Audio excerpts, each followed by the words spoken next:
The next question is from Sergey, who is asking to clarify the situation around Idlib. What is Erdogan's hysterical outburst all about?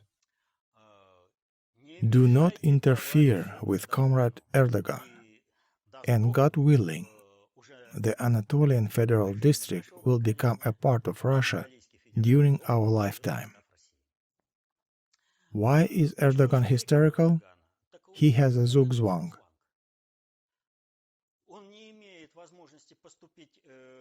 He has no way out, and when he throws tantrums, he only worsens his position. So what do we have? We have seemingly an ally, Turkey, in our fight with ISIS and other terrorist groups.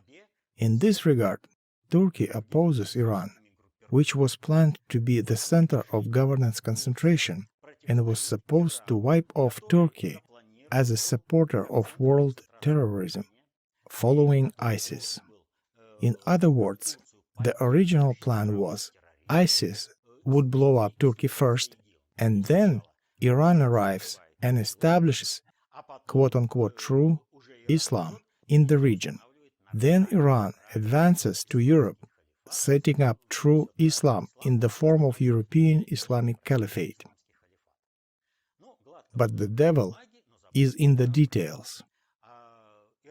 Iran has not been able to solve a single task from the list of assigned tasks within the framework of establishing Iran as the center of governance concentration. Iran should have wiped off Iraq in the 1980s. Iran couldn't do it. So Iraq was wiped off by the United Western International Coalition in the 2000s, because time was running out to create a new governance concentration center out of Iran. Iran should have been protecting the statehood of Syria, statehood of other countries, and destroying ISIS. Iran couldn't do it, because the US country elite stopped playing giveaway and ISIS began to fight properly. I repeat, ISIS and all other terrorist groups in Syria, it is the irregular armed forces of the USA, backed by all might of the United States, all those 800 military bases worldwide, all the combined potential of the West.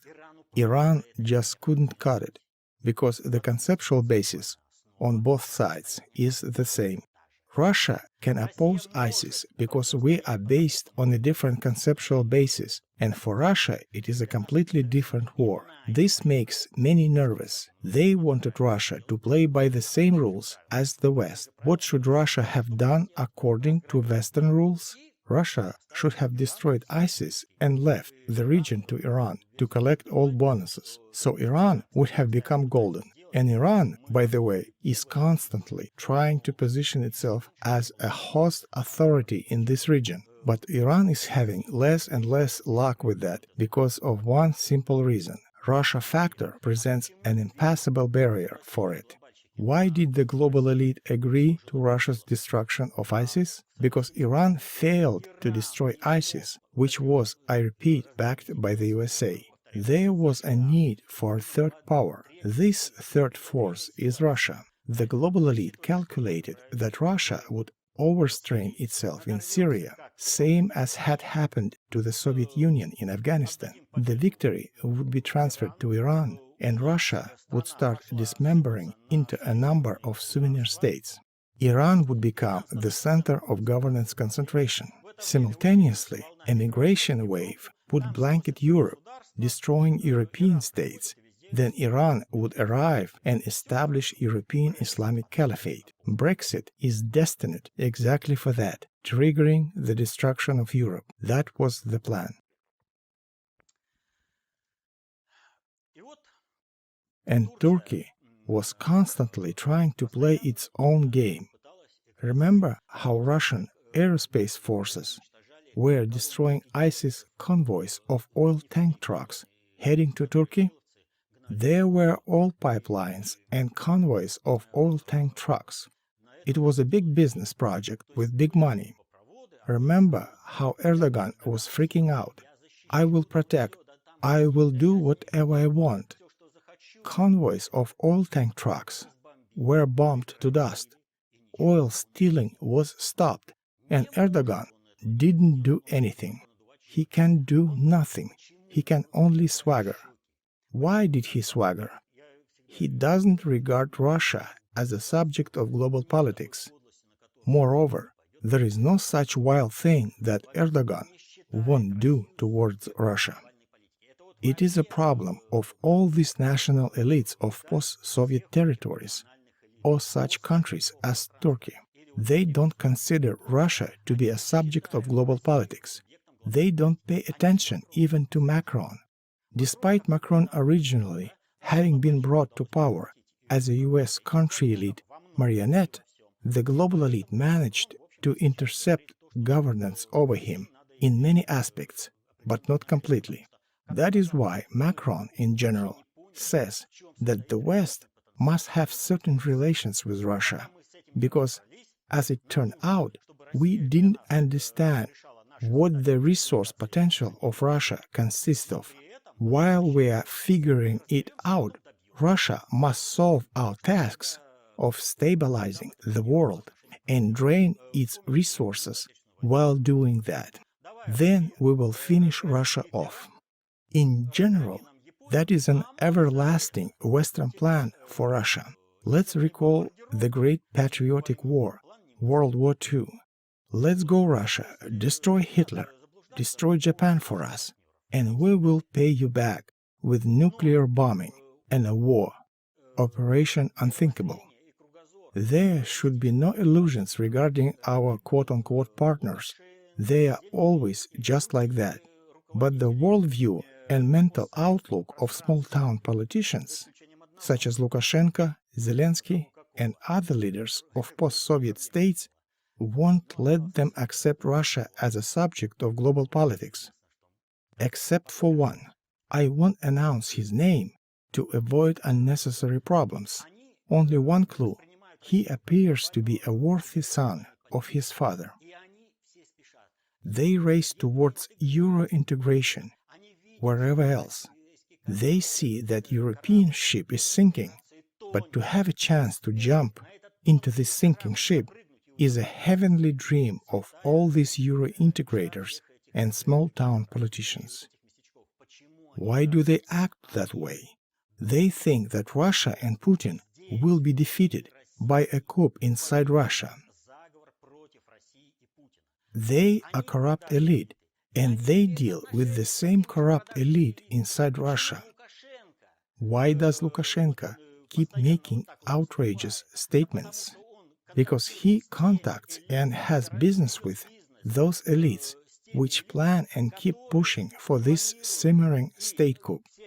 The state coup is sluggish because Putin was able to spread it in time.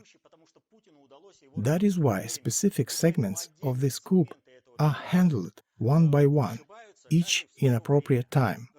Otherwise, all those events, the pension reform, decrease in social support of population, increase of traffic penalty fees, the network case, and many other things, imagine if they happened at the same time, then Russian state would blow up.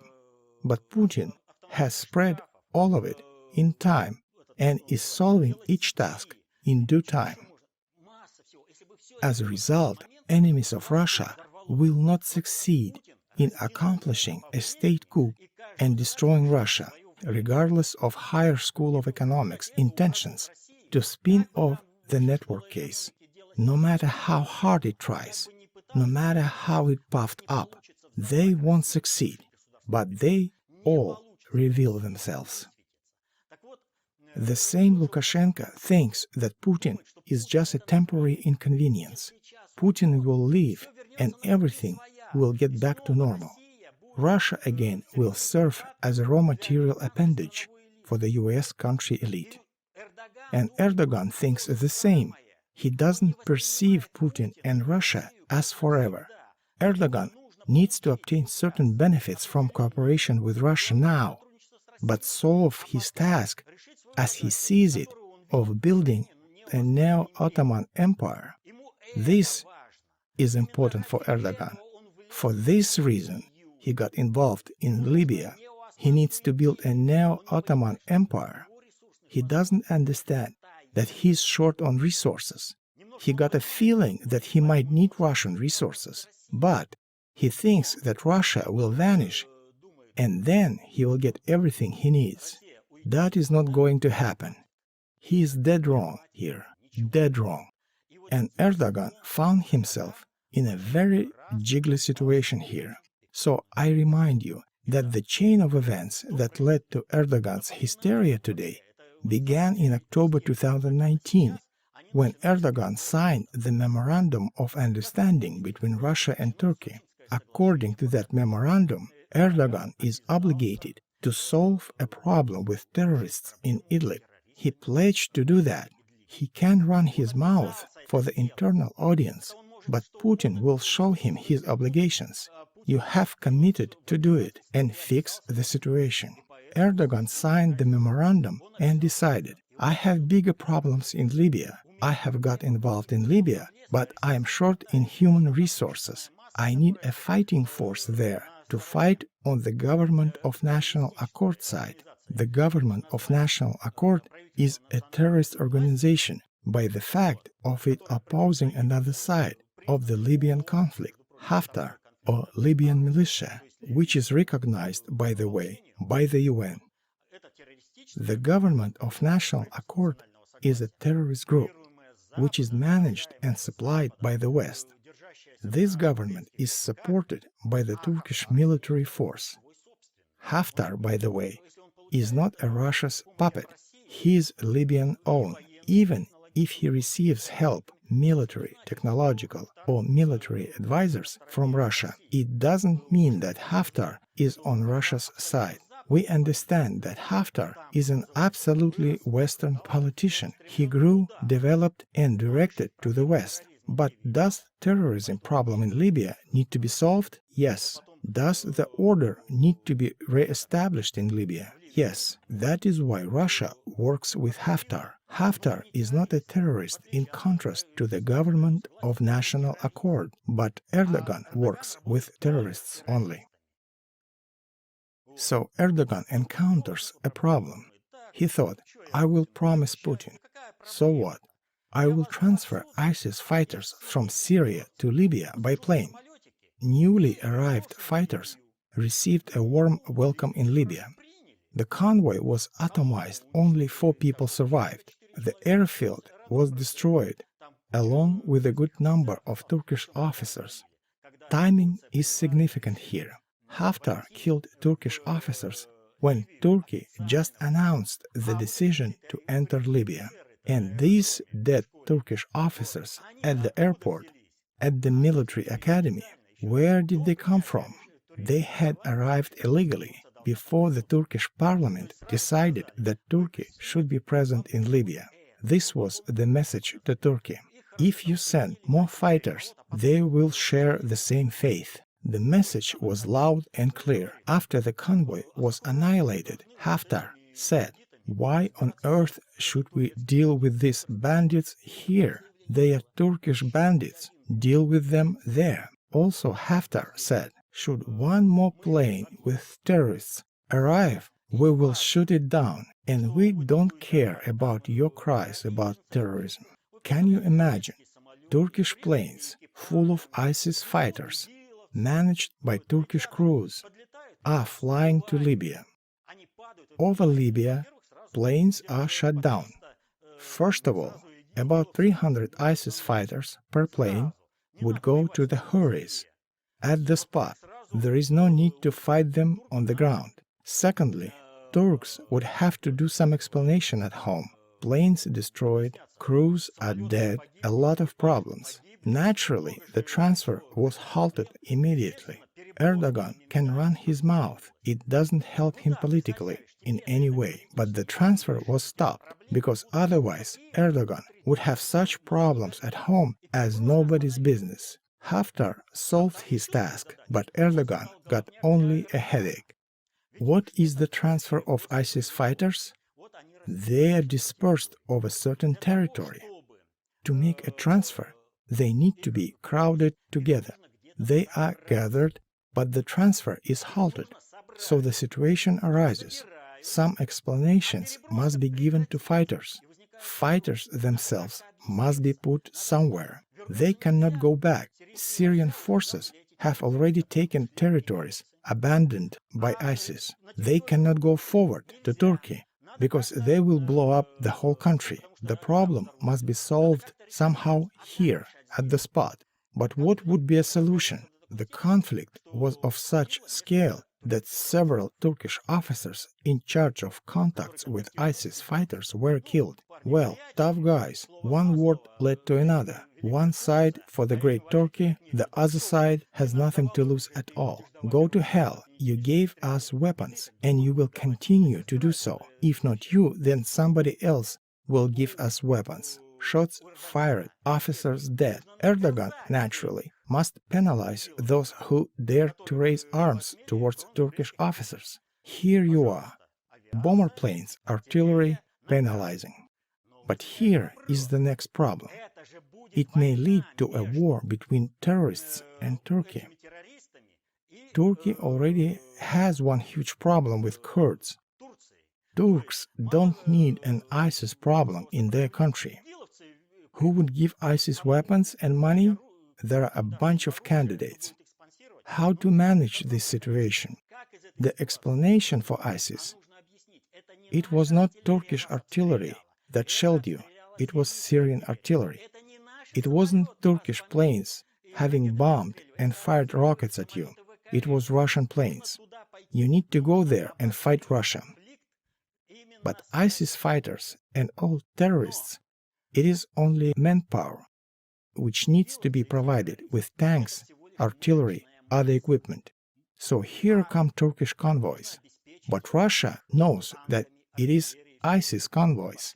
The convoy is bombed to dust, and Russians inform Turks, the ISIS convoy is destroyed in your area of responsibility. Go and clean it up. It is your job to fight the terrorists, isn't it? Turks are receiving the message about destroyed ISIS convoy, but they know that in reality it is their convoy that is destroyed. What Turks can do? They cannot admit that they are fighting on the side of the terrorists. Support terrorists by all means. Provide heavy weaponry and air support. Everything moves to the next stage. The next stage. How should our diplomacy act? And how is it moving forward? Russian officers inform Turks. We observe incidents when ISIS armored vehicles have marks of the Turkish army.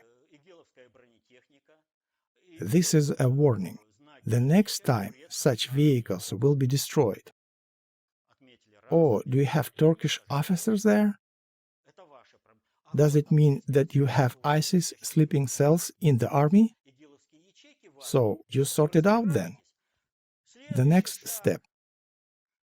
We observe that ISIS bomber planes appear, and for some reason planes have marks of Turkish Air Force.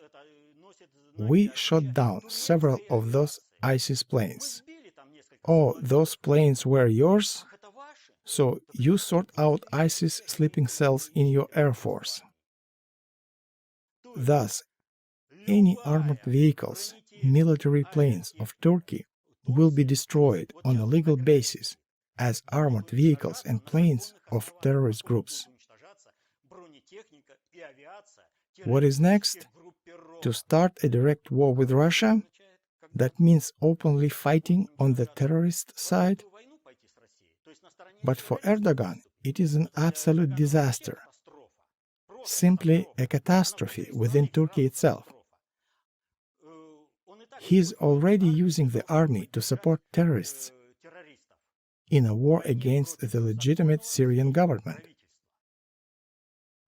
But the army suffers losses as a result of that support of terrorists. It is another catastrophe. Erdogan is in a situation where every move only worsens the current situation. There is a right move to change the governance conception. But Erdogan is incapable of doing it, just not up to it. So we can only say, Godspeed, Comrade Erdogan. We mourn, of course, fallen Russian soldiers in Syria as a result of Erdogan's games, where he plays ISIS against Syrian people. Well, what was the message? The strike will take place at terrorist clusters. But for some reason, the strike hit exactly the places where Turkish liaison officers and instructors worked in those terrorist groups. That is the situation. Godspeed, Comrade Erdogan. Zugzwang parades over Turkey.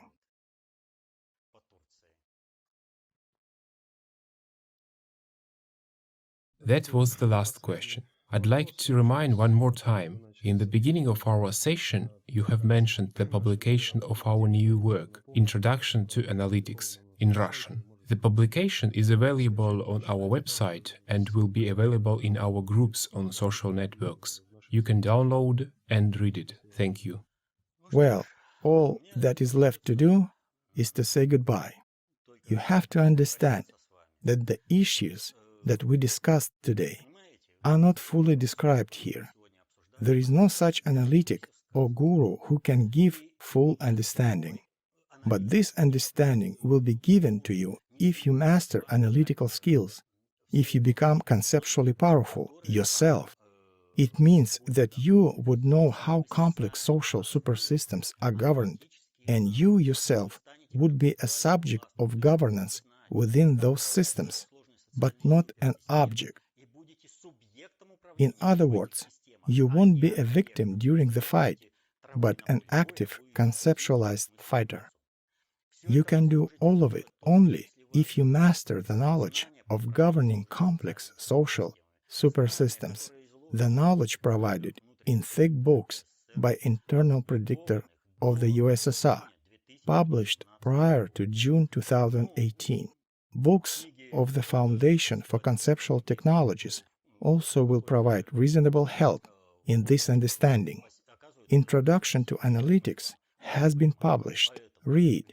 It is written in easy, accessible form, with a lot of illustrations as examples of both governance process dynamics and graphic material. Generally speaking, it is an interesting read. So read it. Become conceptually powerful. Protect your interests and the interests of your family.